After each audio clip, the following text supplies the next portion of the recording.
நான் நேரடியாவே உங்ககிட்ட சொல்லிட்டேன். உனக்கு உங்க வீட்டுக்கு போனா நீ தாராளமா கிளம்பி போயிட்டே இரு.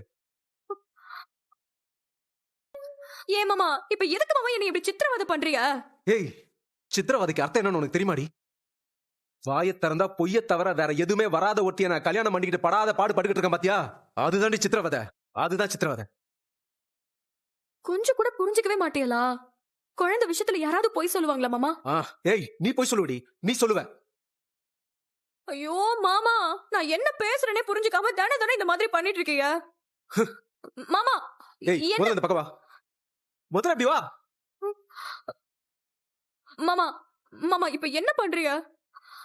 மாமா மாமா மாமா மாமா அத்தையும் மாமாவை பார்த்தாங்கன்னா என்ன நினைப்பாங்க? அத பத்தி உனக்கு என்ன கவலை? உள்ள வாங்க மாமா. ஏய், நான் வர முடியாது. உள்ள வாங்க மாமா. ஏய், விடு. மாமா இதுவா பேசு. யாருக்காவது கேட்க போகுது. மாமா நீங்க முதல்ல உள்ள வாங்க. வாங்க. நான் வரலன்னு சொல்றேன்ல. மாமா உள்ள வாங்கன்னு சொல்றேன். குழந்தை விஷயத்துல நான் பொய் சொல்லலன்னு எத்தனை தடவை சொல்லிட்டேன் மாமா. ஏய், ஆனா நீங்க ஏன் என்ன நம்பவே மாட்டீங்க? இதுவா பேசு. எதுக்கு நீ கத்துற? அப்ப நீங்க உள்ள வாங்க. நான் சொல்றேன்ல வரலன்னு. நீ போ. அப்படியா? சரி, நீங்க உள்ள வர வேண்டாம். நான் வெளியில வரேன். நானும் ஹால்ல படுக்கிறேன். ஏய், ஓவரா நாடகம் போடாத. யாரு நாடகம் போடுறாங்க? நீங்க தான் இப்ப நாடகம் போட்டுட்டு இருக்கீங்க. மயிலு, வேண்டாம் சொன்னா கேளு. மாமா நீங்க ஹால்ல படுக்க போறீங்கன்னா நானும் ஹால்லே படுக்க போறேன். எல்லாரும் நம்மள பாக்கட்டும். ஏன் எதுக்கு வந்து இங்க படுத்துருக்கேன்னு கேட்கட்டும். எதுக்கு நீ கத்துற இப்போ?